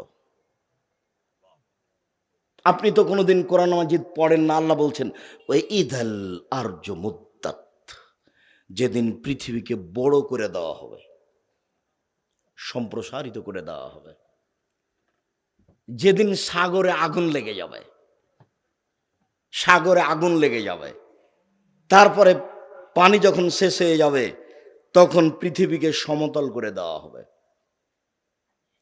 আল্লাহ আরদিন বাইদা, মানুষকে একত্রিত করা হবে সমতল সাদা জমিনের উপরে। কোনো উঁচু নিচু থাকবে না, কোনো হিমালয় উঁচু পাহাড় থাকবে না। বিচারের মাঠ তাহলে কত বড়! একটু চিন্তা ভাবনা করা দরকার। মরণ তো চলে আসবে, বয়স তো দেখতে দেখতে এখন 60, 70, 90। এত ভাবছেন কেন? মরার প্রস্তুতি নেন, এটাই ভালো হবে। সংক্ষিপ্ত জাহান্নামের পরিচয় শেষ করলাম। জাহান্নামকে বিচার মাঠে টেনে নিয়ে যাওয়া হবে। আল্লাহ তাআলা বলেন ও জিয়া ইয়াউমা ইদিম বে জাহান্নাম, জাহান্নামকে টেনে হেঁচড়ে বিচার মাঠে নিয়ে যাওয়া হবে। রাসূল সাল্লাল্লাহু আলাইহি সাল্লাম বলেন ইজা ইয়াউমাল কিয়ামা বে জাহান্নাম ওয়ালাহা সাবুনা আলফা জিমাম, জাহান্নামকে টেনে হেঁচড়ে বিচার মাঠে নিয়ে যাওয়া হবে। জাহান্নামের গায়ে থাকবে 70,000 লোহার রশি, এক একটা রশিতে থাকবে 70,000 ফেরেশতা। একজন ফেরেশতা এই গোটা পৃথিবীকে এইভাবে হাত ঢুকে উল্টে দিতে পারেন। এতগুলো ফেরেশতা টেনে জাহান্নামকে বিচারের মাঠে নিয়ে যাবেন।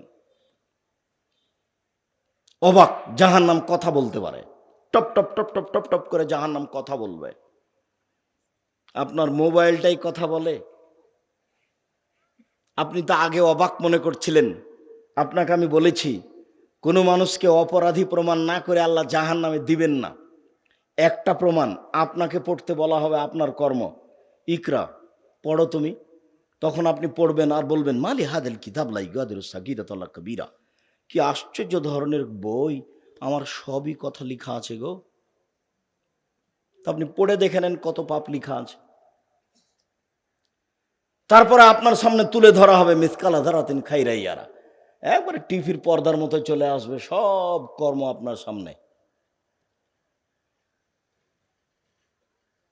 71-72 থেকে কি হয়েছে, টিভিটা চালু করলে সব চলে আসছে।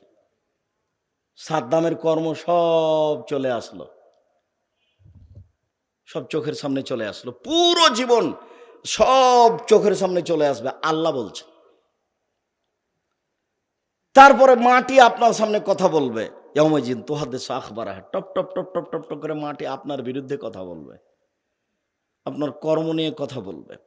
খুব কঠিন। মুখ বন্ধ করে দেওয়া হবে, হাতে কথা বলবে, পায়ে বলবে ঠিক বলেছ।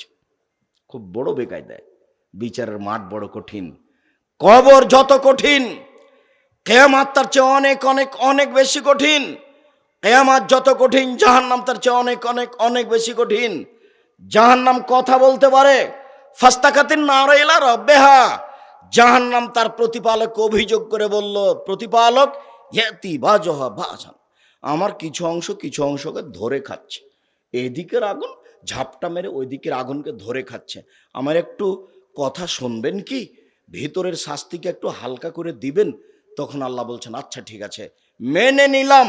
বেনাফসাইনে দুইটা শ্বাস দিয়ে একবার ছাড়ো আর একবার ধরো, একবার ছাড়ো একবার ধরো। একবার ছাড়লে পৃথিবী 6 মাস গরম থাকবে, আর একবার ধরলে পৃথিবী 6 মাস ঠান্ডা থাকবে। আর না হলে ঠান্ডা এলাকা থেকে একবার ছাড়ো, তাহলে পৃথিবী 6 মাস ঠান্ডা থাকবে। গরম এলাকা থেকে একবার ছাড়ো, তাহলে পৃথিবী 6 মাস গরম থাকবে। ওই শ্বাস পৃথিবীতে যেভাবে আসছে, যেখানে যত বেশি আসছে সেখানে তত গরম, যেখানে যত কম আসছে সেখানে তত গরম কম। কথা কি বুঝাতে পেরেছি? জাহান্নাম কথা বলতে পারে। বিচারের মাঠে যখন জাহান্নামকে দেওয়া হবে, তখন জাহান্নামকে বারবার আল্লাহ বলবেন, তুমি কি পূর্ণ, তুমি কি পূর্ণ? তখন জাহান্নাম বলবে, আর কি কিছু আছে, মানে থাকলে দেন। তাহলে বোঝা যাচ্ছে মানুষ দিয়ে জাহান্নাম পূর্ণ হবে না। ফওয়াজা কাদামাহু, তখন আল্লাহ তাআলা তার পাখানাকে জাহান্নামে ঢুকিয়ে দিবেন। এনজাবে বাজাবো বাজিন, তখন জাহান্নামে কিছু অংশের মধ্যে ঢুকে আঁটো সাঁটো হয়ে চাপা লেগে যাবে। তখন জাহান্নাম বলবে, কত কত কত, যথেষ্ট যথেষ্ট যথেষ্ট। জাহান্নামের খড়ি হবে মানুষ ও পাথর। অকুদহান নাস ওয়াল হেজারা, জাহান্নামে কোনো খড়ি থাকবে না, মানুষ আর পাথর। যত মূর্তি দেখতে পাচ্ছেন বাংলাদেশের মাটিতে, এরকমই ভারতের মাটিতে আছে, এরকম অন্যান্য দেশে আছে। সব মূর্তিগুলিকে জাহান্নামে দেওয়া হবে আপনাকে বোকা বানানোর জন্য। তোকে দিয়েছি, তোর নেতাকে দিয়েছি, ঠেকা বেটা দেখি। মূর্তিগুলো দিয়ে জাহান্নামকে খেপিয়ে তোলা হবে, আর আপনাকে দিয়ে, মানুষকে দিয়ে। আল্লাহ বলছেন জাহান্নামের খড়ি হলো মানুষ ও পাথর, ওখানে কোনো কয়লা নেই। জাহান্নামীদেরকে বেঁধে নিয়ে যাওয়া হবে। আল্লাহ বলছেন খুজুহু ফাগুল্লু সুমাল জাহিম আসাল্লু, এদের ধরো, এদের শিকলবন্দি করো, এদের টেনে হেঁচড়ে জাহান্নামে নিয়ে যাও। ফেরেশতারা ধাক্কা মেরে ফেলে দিয়ে পা ধরে টেনে হেঁচড়ে নিয়ে যাবে জাহান্নামে। বিচারের মাঠে হাত বাঁধা থাকবে কেন? অপমান করার জন্য। বিচারের মাঠ থেকে কেউ পালিয়ে যাবে? রংপুর গায়েবান্ধা পলাশবাড়ির মুজিবুর বিএসসি বলেছিলেন, আমি নিজেই হাজতে জেলে যাব, আমার হাতে যেন হাত করা না দেওয়া হয়, এটা তার মান সম্মানের ব্যাপার। তো সেদিন ইন্দিরা গান্ধীর পিছন দিকে হাত বাঁধা থাকবে, ফেরাউনের বাঁধা থাকবে, যারা বড় বড় ক্ষমতাশীল তাদের হাত পিছন দিকে বাঁধা থাকবে। তখন দেখবে অধীনস্থ জনগণ কিয়ামতের মাঠ কাকে বলে। পিছন দিকে হাত বেঁধে ধাক্কা দিয়ে ফেলে দিয়ে ছেঁচড়ে জাহান্নামে নিয়ে যাওয়া হবে। কোরআন মাজিদের আয়াত। জাহান্নামের উল্লেখযোগ্য শাস্তি হলো আগুন। সর হুকুম সৌদা, আগুনের পাহাড় থাকবে, উঠতে বলা হবে, নামতে বলা হবে। কুল্লামান জলুদহুম বাদাল্লাহম জলুদান গায়রাহা, একবার জ্বলে গেলে আবার ঠিক করা হবে, আবার জ্বলে গেলে আবার ঠিক করা হবে। প্রতি 24 ঘন্টায় 70 বার আপনার চামড়াকে জ্বালানো হবে আর ঠিক করা হবে। জাহান্নামের আগুন থাকবে মানুষের কারো কারো টাকনু পর্যন্ত, কারো হাঁটু পর্যন্ত, কারো কোমর পর্যন্ত, কারো নাক পর্যন্ত, আর কারো শুধু জুতা থাকবে জাহান্নামের, আর কোথাও কিছু থাকবে না। বলেন তো কার? মুহাম্মদ সাল্লাল্লাহু আলাইহি সাল্লামের চাচা আবু তালেবের। চাচা বলেন, আপনি লা ইলাহা ইল্লাল্লাহ বলেন, বিচারের মাঠে কি করা লাগে আমি একটু দেখে নেব। আপনি বলেন না চাচা, তখন আর সবাই বলছে ধর্মের বদনাম করে যাবেন মরার কালে, বলিয়েন না। তখন বলল যে তাহলে থাকবেটা, আমি যে ধর্মে ছিলাম সেটাই থাকলাম। মানে কিছু যে বলবেন এটারই পথ হলো না। লা ইলাহা ইল্লাল্লাহ ও বললে বাকিটুকু সমস্যা আল্লাহর নবী দেখে নিতেন, কিন্তু দেখার মতো আর কোনো সুযোগই থাকলো না। বলো তোমার কিছু থাকলে তো আমি করব, তোমার যে কিছুই নাই গো। আল্লাহ রাসূল বলছেন যে আল্লাহ, আমি আমার মায়ের কবরে, আমার মায়ের জন্য ক্ষমা চাইতে চাচ্ছি, ক্ষমা চাইবো আপনার কাছে। না না না না না না, তোমার মায়ের জন্য তুমি আমার কাছে ক্ষমা চাইও না। তখন আমাদের নবী বলছেন তাহলে আমার মায়ের কবর দেখতে যাবো। তা দেখতে যাও, তোমার মায়ের ব্যাপার আমাকে বলতে পারো না যে আল্লাহ আমার মাকে ক্ষমা করেন। মানে পথই নাই। পথ কি দিয়ে শুরু হয় বলেন তো? লা ইলাহা ইল্লাল্লাহ, আশহাদু আল্লা ইলাহা ইল্লাল্লাহ ওয়া আশহাদু আন্না মুহাম্মাদুর রাসূলুল্লাহ। এটা হলো পথ। শিরক করে এই পথ যেন কেটে না যায়। খবরদার শিরক করবেন না, সমাজের এই সব কাজে যোগ দিবেন না। সম্ভবপর বেঁচে থাকার চেষ্টা করবেন। ভারত, বাংলাদেশ, পাকিস্তানে শিরক আছে বিপদ সীমার উপর দিয়ে। যেখানে ঢুকবেন সেখানে শিরক, যেখানে যাবেন সেখানে শিরক। বেটা তুমি যতই অন্যায় করো, তুমি মনে রেখো, মূর্তি ভাঙার আদেশ, কবর ভাঙার আদেশ আমি বলিনি। আমি বলেছি এই কথা, বাংলাদেশের মাটিতে যদি হিন্দু হিন্দু ধর্মের কথা বলতে পারে, বাংলাদেশের মাটিতে যদি ইহুদি ইহুদি ধর্মের কথা বলতে পারে, বাংলাদেশের মাটিতে হিন্দু যদি হিন্দু ধর্মের কথা বলতে পারে, আমি আব্দুর রাজ্জাক বিন ইউসুফ বাংলাদেশে হাদিসের অনুবাদ করতে পারি। এতে যদি আমি অপরাধী বলে গণ্য হই, তাহলে আমি 1 নম্বর আসামি নই। 1 নম্বর আসামি হলেন মুহাম্মদ সাল্লাল্লাহু আলাইহি সাল্লাম, আমি হলাম 2 নম্বর আসামি। এই কথা আমি বলেছি। তিনি আদেশ করেছেন, আমি অনুবাদ করেছি। তিনি আদেশ করেছেন, আমি অনুবাদ করেছি। তিনি বলেছেন, শোনো আলী, তুমি ছাড়বে না কোনো উঁচু কবর, সবকে ভেঙে সমান করে দাও। ছাড়বে না কোনো ছবি মূর্তি, সবকে ভেঙে খান খান করে দাও। হাদিস তো মুসলিম। দেখি কোন মায়ের বেটা এর উলট পালট করতে পারে তর্জমা। আমার মরা পর্যন্ত সময় থাকলো। এটা হাদিস। নাহা রাসূলুল্লাহ সাল্লাল্লাহু আলাইহি সাল্লাম আইজাসসাল কবর, রাসূল সাল্লাল্লাহু আলাইহি সাল্লাম কবর পাকা করতে নিষেধ করেছেন। ওয়ায়াকুদ আলাইহি, কবরের উপরে বসতে নিষেধ করেছেন। ও নাহা ইয়াকতুব আলাইহি, কবরের উপরে কিছু লিখতে নিষেধ করেছেন। রাসূল সাল্লাল্লাহু আলাইহি সাল্লাম টোটালি কবর পাকা করতে, কবরের উপর গম্বুজ করতে, কবরের উপরে কিছু লিখতে নিষেধ করেছেন। তিনি বলেছেন, লা তুসাল্লু আলাল কবরে ওয়ালা তুসাল্লু ইলাইহা ওয়ালা বাইনাহা, তোমরা কবরের দিকে মুখ করে সালাত আদায় করো না, কবরের উপরে সালাত আদায় করো না, কবরের পাশে সালাত আদায় করো না। সব সহিহ হাদিস। আপনি জাতিকে ফাঁকি দিতে পারেন, আমি আব্দুর রাজ্জাক বিন ইউসুফ কোনো সমস্যাকে সামনে রেখে জাতিকে ফাঁকি দেওয়ার জন্য পৃথিবীতে আসিনি। আর আমি এই কথা বলি না যে তোমার বয়স 24 বছর 26 বছর, তুমি একজন যুবক, আমি গাড়িতে বসার সাথে সাথে তুমি এসব বাঁশ দিয়ে আমাকে আঘাত করলে তুমি মনে করো না যে তুমি করছো। আমি মনে করি যে তোমার মুরব্বী হুজুর হুজুরি করেছে, জব হুজুরকে দিতে হবে। তুমি সিলেটের মাটিতে কবর পূজা করো, সেই জন্য সারা পৃথিবী কবর পূজা করবে, তুমি এটা মনে করো না। ভুল হিসাব। আমি কবর পূজার কথা বলিনি। মুহাম্মদ সাল্লাল্লাহু আলাইহি সাল্লাম কবর ভাঙতে বলেছে। তোমার হুজুরকে তুমি এই হাদিস অনুবাদ করতে বলো। হাদিস তো মুসলিম। কবরের পাশে সালাত আদায় করা নিষেধ, কবরের উপরে সালাত আদায় করা নিষেধ, কবরের দিকে সালাত আদায় করা নিষেধ। কবরকে নিয়ে সময় কাটাও, আবার মানুষের প্রতি আঘাত করতে যাও, হিসাব পাও না। আমি এর বিনিময় তোমার কাছে চাইনি, তোমার কাছে কি চাইব? ওসি সাহেব বলে পাঠিয়েছেন যে আব্দুর রাজ্জাক সাহেব মামলা করলে আমি মামলার বিষয়টি দেখব। তা বলছে জি না, মামলা করে আমি রোজ ওখানে হাজিরে দিতে যাব, সমস্যার মুখোমুখি হব, আমি ওর বিনিময় মানুষের কাছে চাই না, বিনিময় যে দিতে পারে তার কাছে চাই। আমি যারা অন্যায় করেছে তার হেদায়েত কামনা করি। মুহাম্মদ সাল্লাল্লাহু আলাইহি সাল্লাম বললেন, ওই জাতি কি করে সম্পদ পরিত্রাণ পেতে পারে যে জাতি তাদের নবীর দাঁতকে ভেঙে দিল। তখন আল্লাহ বলছেন, আপনার জন্য এটা ঠিক নয়, আপনি কেন এই কথা বললেন? আপনি তো হেদায়েতের জন্য এসেছেন। তখন রাসূল সাল্লাল্লাহু আলাইহি সাল্লাম এই কথা বাদ দিয়ে বলছেন, আল্লাহ তুমি তাদের হেদায়েত করো। ওই সময়ে জিবরাইল পাহাড়ের ফেরেশতা এসে বলছেন, আপনি চিন্তা করছেন কেন? যাকে খারাপ লাগছে তার ব্যাপারে বলেন না, আমি পাহাড়টা নিয়ে যে চাপিয়ে দিই। বুঝছেন না, পাহাড় চাপিয়ে দিতে হবে না। মানুষের প্রতি আঘাত করে, আলেম ওলামার প্রতি আঘাত করে দিন ধর্মের কাজ করছে এটা মনে করো না।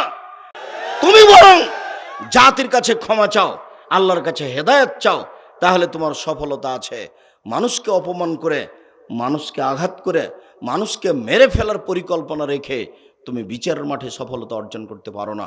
এই যুবক, তুমি তোমার হুজুরকে বলো, তোমার পীর সাহেবকে বলো, দেখে এভাবে বলুক, আল্লাহে আল্লাহর কসম, আল্লাহে আল্লাহর কসম, আল্লাহে আল্লাহর কসম, আমি পীর সাহেব 30 বছর থেকে কোনোদিন অপ্রয়োজনীয় বাক্য বলিনি। দেখি তোমার হুজুর বলতে পারে কিনা।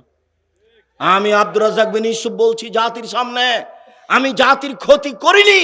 আল্লাহে আল্লাহর কসম, আল্লাহে আল্লাহর কসম, আল্লাহে আল্লাহর কসম, আমি আব্দুর রাজ্জাক বিন ইউসুফ 30 বছর থেকে কোনোদিন অপ্রয়োজনীয় বাক্য বলিনি। আপনাকে তিতাও লাগতে পারে, আপনাকে মিঠাও লাগতে পারে। আমি কোনোদিন কেচ্ছা কাহিনী বলিনি, আমার জীবনে কোনো কেচ্ছা কাহিনী নেই। তোমার পীর সাহেবের পুরো জীবন তলিয়ে দেখো যে 1 ঘন্টা বক্তব্য দিলে কতটি হাদিস অনুবাদ করেছে। সম্মানিত দিনী ভাই বোন, পরকাল খুব ভয়াবহ। জাহান্নামের উল্লেখযোগ্য শাস্তি হচ্ছে আগুন, জাহান্নামের উল্লেখযোগ্য শাস্তি হচ্ছে ঠান্ডা পানি, জাহান্নামের উল্লেখযোগ্য শাস্তি হচ্ছে আপনার জাক্কুম গাছ, কাঁটাযুক্ত গাছ। এইসব এলাকায় আছে কিনা বলতে পারবো না, আমরা তো চাঁপাইনবাবগঞ্জ পল্লীর মানুষ। নদীর পাশে কতগুলো গাছ হয়, গাছে ফল হয়, এই ছোট ছোট ভিতরে বীজ থাকে বেগুনের বীজের মতো। যখন গাছটা মরার সময় হয়ে আসে তখন এই বেগুনের গাছ, বেগুনগুলো, ওই ফলগুলো লাল লাল হয়ে যায়, আর গায়ে শুধু কাঁটা আর কাঁটা। এটাই হলো জাক্কুম গাছ। জাক্কুম গাছ হলো কাঁটা দিয়ে পরিপূর্ণ।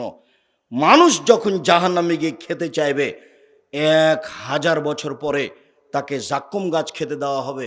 খাওয়ার সাথে সাথে গলায় বেঁধে যাবে, নিচেও যাবে না, বেরো হবে না।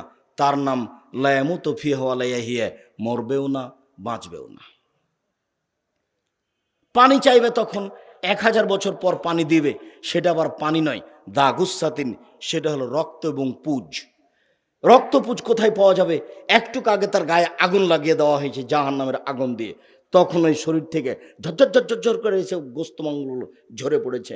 এগুলো আল্লাহ ধরে রেখেছেন ফেরেশতা দিয়ে। একটু পরে যখন পানি চাইবে তখন এগুলো তাকে খেতে দেওয়া হয়। এগুলো আবার অত্যন্ত গরম, এত গরম আপনাকে আমি কি দিয়ে বোঝাই। ফাসুকুমান হামিমা ফাকাত্তামাহুম, যখন আমি গ্লাসটা আপনি মুখের পাশে নিয়ে আসবেন, পিপাসার তাড়নায় নিয়ে আসার সাথে সাথে নিচের ঠোঁটটা নাভিতে চলে যাবে, উপরের ঠোঁটটা উপর দিকে চলে যাবে। পলিথিন কাগজের কাছে, পলিথিনের কাছে আগুন নিয়ে গেলে ও আগুন জ্বলে যায় না জড়ে যায়? জড়িয়ে যায়।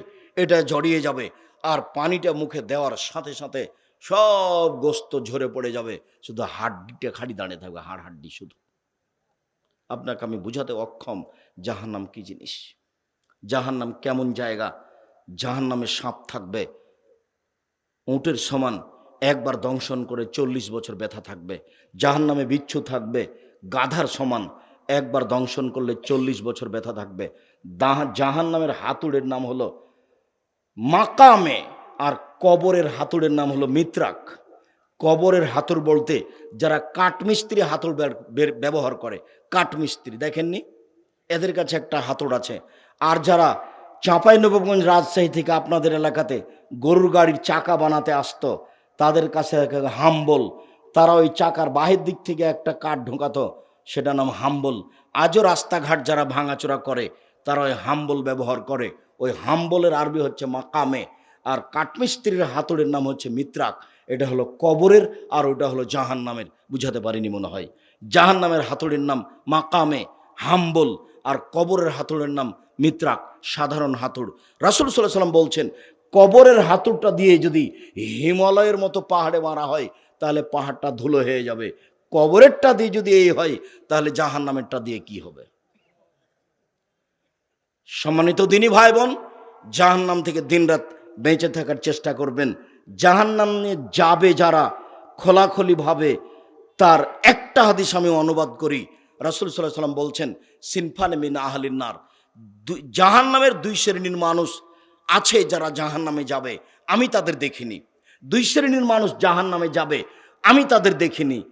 এক, কওমুন মাহুম সায়াতুন, এক শ্রেণীর মানুষ, তাদের হাতে থাকবে লাঠি, গাজনাবিল বাকারে, গাভীর লেজের মতো, একদিক মোটা একদিক চিকন, এরকম লাঠি তাদের হাতে থাকবে। এজরবে নাস, তা দিয়ে মানুষকে মারবে। আমি বলেছি যে সরকারি বিভাগে যারা পুলিশের চাকরি করে তাদের হাতে এটা থাকে। তো একজন এই সরকারি লেভেলের মানুষ আমাকে জিজ্ঞাসা করছে, বলছে যে আপনি এই অনুবাদ পরিবর্তন করেন। আমি আপনাকে খাস করিনি, তবে ঘটনা এরকমই। আমি এই কথা বলে এটাও বলতে চেয়েছি, কলেজ বিশ্ববিদ্যালয়ের ছেলেরা তো পড়তে যায়নি, ওখানে জেনা করার জন্য আর মারামারি করার জন্য আর মোবাইল চালার জন্য যায়, প্রায়ই তাই। তাই তার বান্ধবী আছে, বান্ধবী ছাড়া চলে না, তার দিন কাটে না, মোবাইল ছাড়া তার দিন কাটে না, তার মোবাইলে দিন রাত ল্যাংটা মেয়ে নাচে, আর এই বোকা মহিলা নিজের বাপের টাকা পয়সা খরচ করে নিজেকে বিলিয়ে দিয়ে জেনা করে নিজেকে ধ্বংস করছে, বাপ মাকে ধ্বংস করছে, জাতিকে ধ্বংস করছে।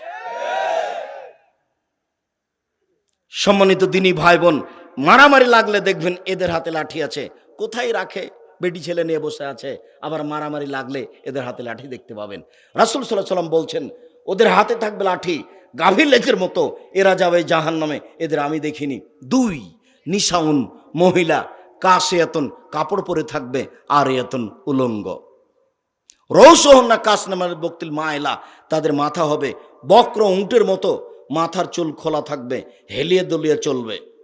কেমন কেমন করবে এ কথা আপনাদেরকে আমি কতদিন বলেছি। তারা পুরুষকে নিজের দিকে আকৃষ্ট করবে, তারাও পুরুষের দিকে আকৃষ্ট হবে, তারা নিজেরা পুরুষের দিকে আকৃষ্ট হবে, পুরুষকে তাদের দিকে আকৃষ্ট করবে। লায়াত খোলা জান্নাত, এরা জান্নাতে যাবে না, জান্নাতেতে যাবে না ওলা ইয়াজিদনা রিহাহা, জান্নাতের গন্ধ পাবে না। হয় না রিহালা তুজাদু মিন মাসিরাতে কাদা ওয়া কাদা, যে জান্নাতের গন্ধ 1 বছরের দূরত্ব পথ থেকে পাওয়া যায়। এটা জান্নাত। এখানে একটা দ্রুতগামী ঘোড়া দৌড়াতে লাগলো, 1 বছর দৌড়িয়ে যেখানে যাবে ওইখানে যদি আপনি দাঁড়ান তাহলে জান্নাতের গন্ধ পাবেন, কিন্তু এ মেয়েগুলি জান্নাতের গন্ধও পাবে না। রাসূল সাল্লাল্লাহু আলাইহি ওয়াসাল্লাম বললেন, আমি জাহান্নামে বেশিরভাগ মহিলাদেরকে দেখলাম। তখন মদিনার মহিলারা বলল, কেন? তখন রাসূল সাল্লাল্লাহু আলাইহি ওয়াসাল্লামের উত্তরে, রাসূল সাল্লাল্লাহু আলাইহি ওয়াসাল্লাম তার উত্তরে বললেন, মহিলারা স্বামীকে মেনে চলে না, এই জন্য। উপস্থিত বৈঠকের মুসলিম বোন শোনেন, একটু কথা বলছেন কি? এই ছেলে, এই কসার শেষের দিকে চলে এসেছি। আমি আসলে সপ্তাহ 15 দিন থেকে অসুস্থ বললেই চলে, ঠান্ডা, গায়ে জ্বর ব্যথা, এরকম সময় আমি সময় কাটাচ্ছি। হাতে এখনো যথেষ্ট ব্যথা আছে। সম্মানিত দিনী ভাই বোন, অন্তর থেকে দোয়া করবেন যেন এইটাকে আল্লাহ বিনিময় হিসাবে গ্রহণ করেন, আমি যেন এর বিনিময় হিসাবে জান্নাত লাভ করতে পারি। দিনী মুসলিম বোন, আপনারা এসেছেন এই খবর জানতে, আমি আপনাদেরকে খবর জানাই। তার পূর্বে আপনাদের একটা কথা বলি, শুনুন। আপনার মাধ্যমে আর একজন পুরুষ ক্ষতিগ্রস্ত হোক, এটা চাওয়া আপনার ঠিক নয়। দেখুন, আপনার জন্য রাসূল যেভাবে বলেছেন তাতে জান্নাতে যাওয়া সহজ। 4টা কাজ করেন, জান্নাতের সব দরজা খোলা। 1 5 ওয়াক্ত সালাত, 2 রমজানের রোজা, 3 স্বামীকে মেনে চলা, 4 জেনায় লিপ্ত না হওয়া। একটু এই মেয়ে, শোনো, কথা বলছো কেন? জেনায় লিপ্ত না হওয়া, তো জেনা ঘটে গেছে আপনার, শুনেন, আপনি তোবা করেন, যে পাপ হয়েছে সে পাপ আল্লাহর নেকি দিয়ে পাল্টে দিবেন। আর আল্লাহ বলেছেন, না নাফসা আনিল হাওয়া ফাইনাল জান্নাতা হিয়াল মাওয়া, মানুষ যদি অশ্লীল কাজ থেকে নিজেকে বাঁচাতে পারে, আমি আল্লাহ তাকে জান্নাতুল মাওয়া দিয়ে দিলাম। ওটা তো আল্লাহর ওয়াদা, কাজে আপনি চিন্তা করবেন না। থাকলো 3 নম্বর, স্বামীকে মেনে চলা। আমি আব্দুর রাজ্জাক বিন ইউসুফ, আপনি দিনী বোন হিসাবে আপনাকে আমি একটা পরামর্শ দিই। আপনাকে স্বামী গালি দেয়, এ কথাই ঠিক। আপনার স্বামী আপনাকে মারে, এ কথাই ঠিক।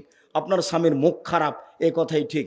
তারপরেও আপনাকে আমি অনুরোধ করছি, মুখখান বন্ধ করে, প্রতিবাদ না করে স্বামীকে মেনে নেন, ভালো হবে।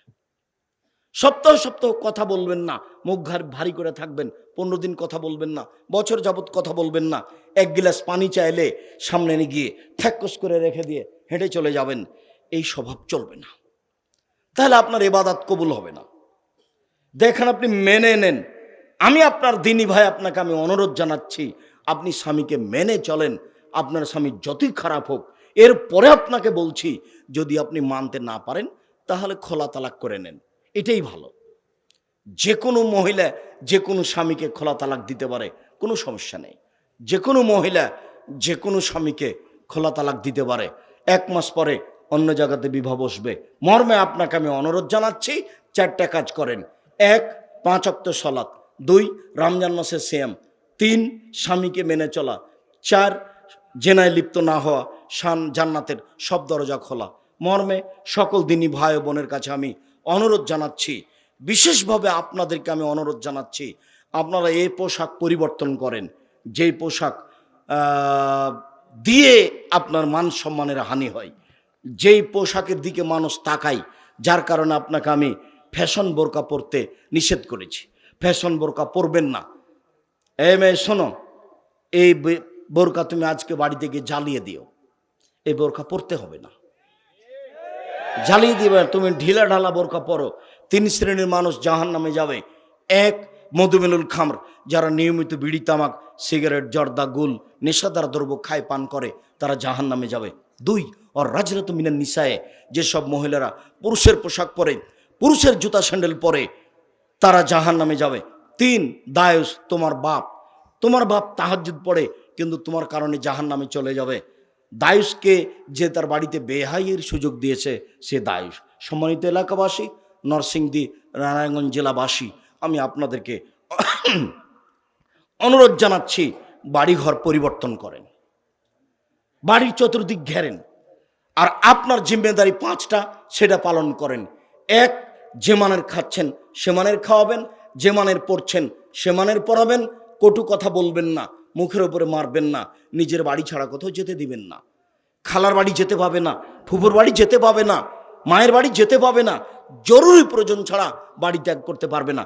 কই, আমাদের তো যায় না, আমাদের তো চলে, আমাদের তো সংসার চলছে, আমাদের সংসার তো বন্ধ হয়ে নেই, আমাদের তো হাট বাজার যায় না কোনো সময়, তবুও তো চলবে। আপনার সকল দিনই ভাই বোনকে আমি এই বিনীত অনুরোধ জানিয়ে আবারও উপদেশ স্মরণ করিয়ে, 5 ওয়াক্ত সালাত যে কোনো মূল্যে, হালাল রুজি যে কোনো মূল্যে, কোরআন তেলাওয়াত যে কোনো মূল্যে, 2 জন বসে আছে যেখানে সেখানে গল্প করার জন্য না বসা যে কোনো মূল্যে, পরিবারের প্রতি শক্ত কঠোর হওয়ার অনুরোধ জানিয়ে আজকের আলোচনা এখানে শেষ করছি। অবশ্যই আগামী বৃহস্পতিবার শুক্রবার বই আছে কিছু, তাওজিহুল কোরআন, এটা আমার জীবনের তো একটা গুরুত্বপূর্ণ তাফসির, আমি তো আর কিছু লিখতে পারছি না। আর আব্দুল্লাহ